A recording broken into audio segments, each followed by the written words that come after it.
Le président de la République a attribué cette semaine la nationalité française à Mamoudou Gassama, jeune malien sans papier, qui a escaladé à main nue la façade d'un immeuble à Paris afin de secourir un garçonnet suspendu dans le vide.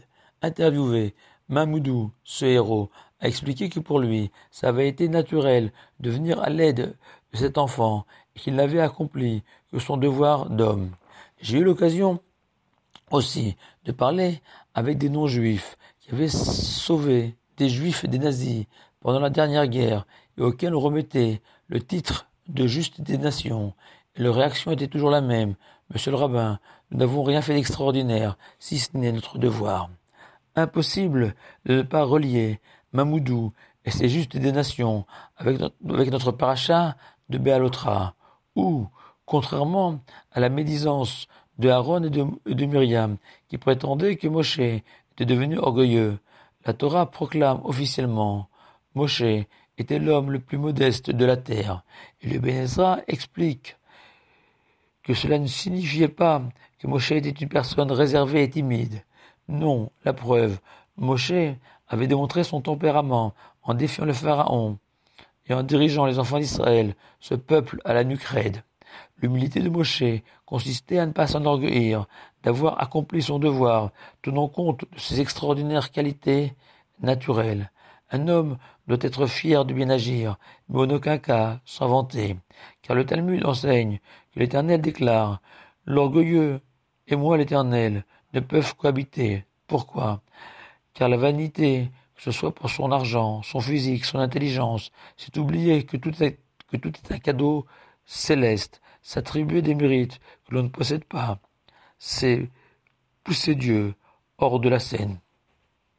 Inversement, la qualité première de tous les grands hommes de notre histoire, depuis Abraham, notre patriarche, jusqu'à nos sages contemporains, en passant par le roi David, c'est d'abord leur incroyable humilité. On raconte ainsi au sujet de Rabbi Avraham Eshayahu Karelitz, géant du siècle dernier, qui publia ses premiers livres de Torah en demandant de ne pas mentionner son nom et en les intitulant simplement Chazon Ish. Ces explications sont pourtant devenues incontournables aujourd'hui dans le monde de la Torah. Le Talmud enseigne que Dieu pleure devant un responsable communautaire qui s'enorgueillit. Les larmes de Dieu, expression rare, traduisant l'état d'effondrement dans lequel se trouve le Tout-Puissant devant un vaniteux. Le Midrash raconte que lorsque Dieu dicta à Moshe les paroles de notre paracha, et Moshe était l'homme le plus modeste de la terre, Moshe en fut gêné et refusa d'orthographier correctement le mot anav, modeste en hébreu, car le propre du modeste, c'est précisément de ne pas en être conscient, tellement persuadé de ne rien faire de plus que le nécessaire. Et le Baal HaTurim fait remarquer que la valeur numérique de anav correspond au jardin d'Éden, ce lieu paradisiaque.